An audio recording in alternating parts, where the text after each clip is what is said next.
പുട്ടുണ്ടാക്കിയിട്ട് സോഫ്റ്റായി കിട്ടുന്നില്ല എന്ന് പറയുന്നവർക്ക് വേണ്ടിയുള്ള വീഡിയോ ആണിത്. അപ്പോൾ എങ്ങനെയാണ് സോഫ്റ്റ് പുട്ടുണ്ടാക്കുന്നതെന്ന് നോക്കാം. അതിനുവേണ്ടി കുറച്ച് വെള്ളം ആദ്യം തന്നെ തിളപ്പിച്ചെടുക്കുക. അതിനുശേഷം ഒരു പാത്രത്തിലേക്ക് അരിപ്പൊടി ചേർത്ത് കൊടുക്കുക. ഇപ്പോൾ ഞാൻ 1 ഗ്ലാസ് അരിപ്പൊടിയാണ്, വറുത്ത പൊടി.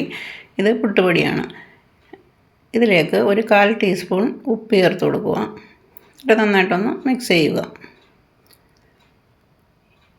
ഇനി നമുക്ക് തിളച്ച വെള്ളം ഒഴിച്ചാണ് ഇത് പുട്ടുപൊടി നനയ്ക്കേണ്ടത്. 1 ഗ്ലാസ് പുട്ടുപൊടി എടുത്തേക്കുന്നതുകൊണ്ട് നമുക്ക് 1 ഗ്ലാസ് തന്നെ വെള്ളം വേണ്ടി വരും. അപ്പോൾ തിളച്ച വെള്ളം ഇതുപോലെ ചേർത്ത് കുറേശ്ശെ ചേർക്കുക.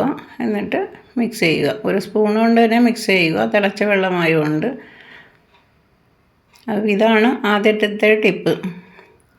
തിളച്ച വെള്ളത്തിൽ മാത്രമേ പുട്ടുപൊടി നനയ്ക്കാവൂ. അപ്പം നല്ല സോഫ്റ്റായി കിട്ടും പുട്ടുപൊടി തിളച്ച വെള്ളത്തിൽ നനച്ചാൽ. എന്നിട്ട് ഇതേപോലെ ഒന്ന് അമർത്തി വെക്കുക ഒരു 2 മിനിറ്റ്.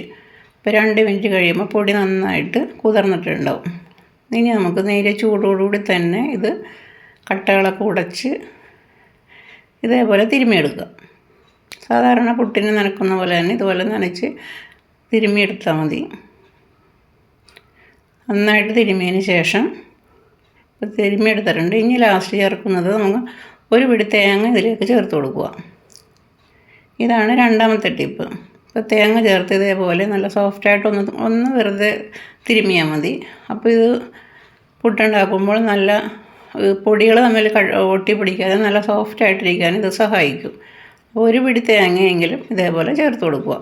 ഇനി നമ്മൾ സാധാരണ പുട്ടുണ്ടാക്കുന്ന പോലെ പുട്ടുകണ എടുക്കുക, അതിലേക്ക് തേങ്ങ ചേർത്ത് കൊടുക്കുക. പിന്നെ ലെയറായിട്ട് നമ്മൾ ഇതേപോലെ പുട്ടുപൊടിയും ചേർത്ത് പുട്ടുണ്ടാക്കുന്ന പോലെ തന്നെ നിറച്ചെടുക്കുക. ഈ സമയം കൊണ്ട് നമുക്ക് പുട്ടുണ്ടാക്കാൻ കുക്കറായാലും കുടമായാലും അതിലേക്ക് 3 ഗ്ലാസ് വെള്ളം ഒഴിച്ചു കൊടുത്ത് നന്നായിട്ട് തിളപ്പിക്കുക.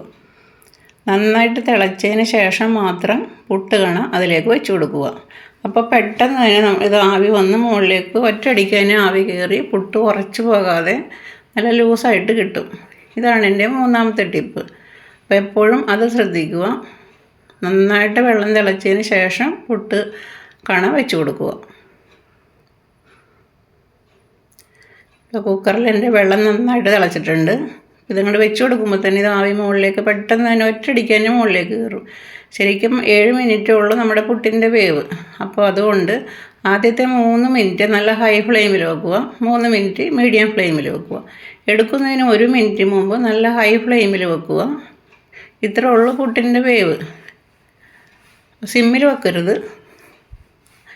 പുട്ട് 7 മിനിറ്റ് കഴിഞ്ഞ് നമ്മൾ നന്നായിട്ട് ഹൈ ഫ്ലെയിമിൽ വെച്ച് പുട്ടുണ്ടാക്കിയിട്ട് അപ്പോൾ തന്നെ പുട്ട് കുത്തുക. കണയിൽ വെച്ചുകൊണ്ടിരിക്കരുത്. ഇതാണ് എൻ്റെ 4ാമത്തെ ടിപ്പ്. പുട്ടുകണയിൽ വെച്ചുകൊണ്ടിരുന്നു കഴിഞ്ഞാൽ ഈ ആവി മുഴുവനും പുട്ടുകണയിൽ പിടിച്ച് ഈർപ്പ് പോയിപ്പോവും പുട്ട്. അപ്പോൾ അതിന് ഒരു ടേസ്റ്റും ഉണ്ടാവില്ല, സോഫ്റ്റ്നെസ്സും ഉണ്ടാവില്ല. അപ്പോൾ അതുകൊണ്ട് നിങ്ങൾ ഇങ്ങനെ ചെയ്യുക. ഇപ്പോൾ നല്ല സോഫ്റ്റ് പുട്ട് കിട്ടിയിട്ടുണ്ട്. ഈ ടിപ്പുകളൊക്കെ ഇഷ്ടപ്പെട്ടു എങ്കിൽ ഒരു ലൈക്കെങ്കിലും ചെയ്യുക. നമ്മുടെ സോഫ്റ്റ് പുട്ട് കണ്ട് തൊടുമ്പോൾ തന്നെ പൊടിഞ്ഞു പോകണം. നല്ല പുട്ട് കിട്ടിയിട്ടുണ്ട്.